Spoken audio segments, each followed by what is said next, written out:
জেলার নেতৃবৃন্দ এবং কাঠালিয়া উপজেলার বিভিন্ন ইউনিয়নের দায়িত্বশীল ভাইরা, আসলে বক্তব্য এখন আর বলার সময় নাই, যেহেতু আমাদের প্রধান অতিথি উপস্থিত হয়েছে, জেলার অন্যতম মেহমান আছে। তবে আমরা একটা কথাই বলতে চাই, দেখেন 5 তারিখ, বিগত আগস্টের 5 তারিখ আমরা দ্বিতীয় স্বাধীন পেয়েছি। এই স্বাধীনতা ধরিয়ে রাখতে আমাদের সার্বক্ষণিক আমির নায়েব আমির সার্বক্ষণিক কাজ করে যাচ্ছে।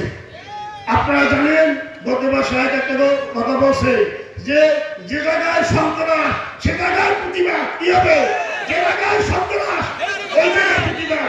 আরেকটা কথা বলছে যে আমাদের আজ থেকে গত আমলে যে হিন্দুদের যে অনুষ্ঠান হয়েছে তার থেকে এখন ডবল হবে। কি হবে ভাই? আমরা পাহাড়ে দেবো। কি করবো? আমাদের এখন একটা ডিউটি কি ভাই, যখন যে কেন্দ্র থেকে নির্দেশ আসে তা আমরা ইনশাআল্লাহ যতটুকুভাবে পালন করতে পারবো না ভাই।